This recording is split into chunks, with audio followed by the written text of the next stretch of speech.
We're gonna check in on you to see how you're doing. I hope that you're doing well. You came to this place to study at your own pace. I promise all your hard work will help. Woo. Hey there, it's Mr. Barber. We're looking at our Chapter 1 practice test, or practice check-in. And as you can see, you're going to have 5 standards on this. Most of them, if you read them over, are going to be related to probability. And then the last one there is a nice little review one from 6th grade. And we've covered this a little bit in class, some area and perimeter, rectangles, triangles, and trapezoids. So we're going to start here on Standard 1. Standard 1, you'll see we're giving you a probability. In this case, all of these happen to be in decimal form, and we're asking you to tell us if it is impossible, unlikely, equally likely, likely, or certain. Before we do this, I made a little number line for you that shows how probabilities and the terms that we're using here fall on that number line. So we know that all probabilities fall from 0 to 1.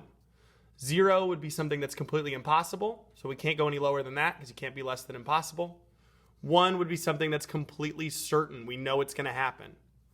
In the middle here at 0.5, this is where you find equally likely. This means something that's both equally likely or unlikely. We call it like a 50-50 chance, like flipping a coin.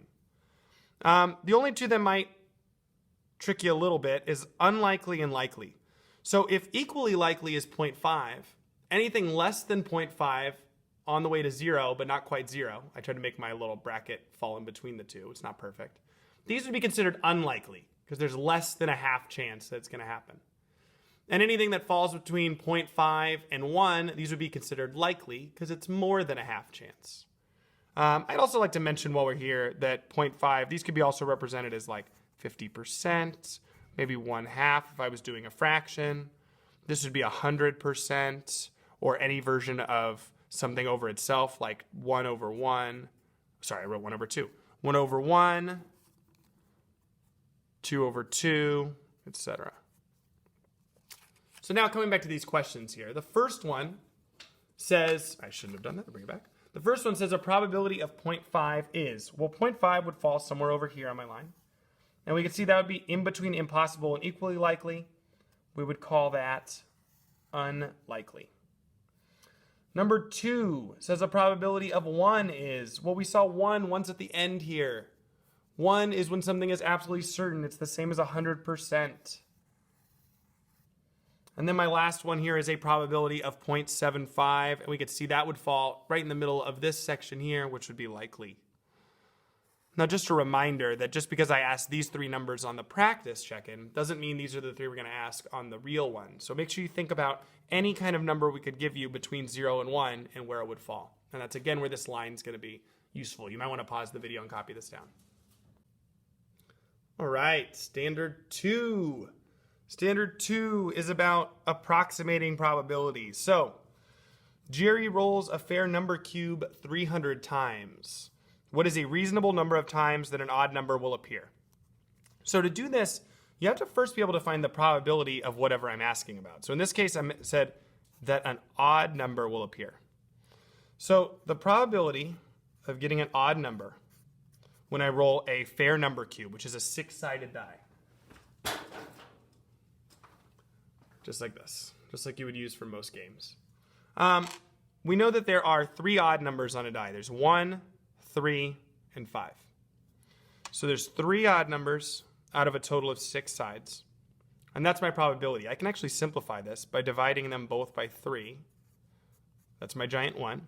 And I get 1 over 2. It's 1/2. So if 1/2 is my probability, I know I talked about 2 different ways in class that we can approximate them. One is we could take that probability and we could use a giant 1 to make the denominator the number of trials. So if I want to try something 300 times, what am I going to multiply by 2 to make 300? Well, in this case, that would be 150. And I have to do the same on the top. And I get 150 in the top. So 150 is my numerator. this is what I'm looking for here. So I would say I would expect about 150 times. Well, if I look over at my answers, a reasonable response would be the one that's closest to 150. So I would pick A. Now there's another approach to this, and that might work more often for you, which is to take that probability and to just multiply that probability by the number of trials. So 300 trials. And this might be nice in case we give you a weirder number. Like if I say, how many times would I expect to get an odd number out of 117 times? Well, multiplying is a little easier here. So remember, we multiply 300 times 1, because this is actually 300 over 1. So 300 times that one would be 300. 2 times 1 would be 2. And when I divide 300 by 2, I actually get 150. So same thing here, 150. Anyways, I should have labeled this as trials because it's really not, that looks like 1/2 equals 150. Okay, that's standard 2. Standard 3. Standard 3 up at the top. Actually, I should have shown that. It says, I can find and compare theoretical and experimental probabilities. So, remember the difference between theoretical and experimental. Theoretical probability is before I've done anything. It's based on how the situation is set up. Like if I was finding the probability of getting a 5 on a die before I roll it, that's theoretical. If I actually roll a die and use that data to form a probability, now I'm getting an experimental probability because I'm performing an experiment. So what we have here is a bag contains 6 purple bows, 12 magenta bows. You reach into the bag and pull out a bow at random 30 times, replacing the bows each time. You get 12 purple and 18 magenta. Well, I think we might have had a mistake there. I think buttons should say bows, but that's okay. Just change that to bows. Identify both the experimental and theoretical probabilities for getting a purple bow. So, my theoretical probability is before I do anything. So I'm going to look at my data when I set the bag up, which would be the 6 purple bows and the 12 magenta bows. This is the setup. So if I want the probability of purple, it's going to be my desired, which is purple, out of the total number of bows. So 6 out of, there's 18 total, 12 plus 6 is 18. I'm never sure. We set these up, and I'm never sure if I'm supposed to use the line as a fraction or not. And you could actually simplify that if you'd like. Divide them both by 6 over 6, and you'll end up with 1/3.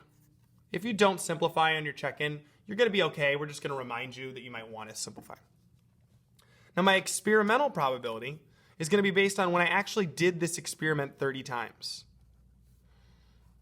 So now my total is going to be my number of trials at the bottom. So I did it 30 times. And my desired is going to be how many times I actually got whatever I'm talking about. So purple. How many times did I actually get a purple bow? Well, I got it 12 times. So 12 over 30 is going to be my probability. Again, we can simplify this. I believe the biggest number that goes into both of these is 6. 6 goes into 12 2 times, and it goes into 30 5 times. So 2/5 would be my probability there. I didn't like the way that 5 looked. Moving down to question 6, still part of the standard. Remember on your check-in, you're going to need to get all of the questions right to pass that standard. Mrs. Shaw has a class of 33 students, and only 12 of them completed their homework. So 33 students, 12 completed their homework. If you choose one student from the class, what is the probability that they did not do their homework? So, again, we're looking for desired out of the total. So I know right off the bat there's 33 students in the class. That's going to be my total on the bottom. But what's my desired in this case? Well, I know that 12 students completed their homework, but I'm asking about students who did not do their homework. So I can actually find that by coming over here, and I know there's 33 who did, and I'm going to subtract the 33 total. I'm going to subtract the 12 who did. 33 minus 12 is going to be 21. That's my number of students who did not do their homework. So I'm going to put that above 33. In this case, is there anything that goes into 21 and 33? Yes, I believe 3 goes into both of them. And that would give me 7 over 11. And that's my probability. Now, is that experimental or theoretical? Well, did we actually do an activity or did we look at how the class was set up? In this case, we actually did an activity. So this would count as theoretical probability because the students actually did the action of turning in their homework. All right, that's standard 3.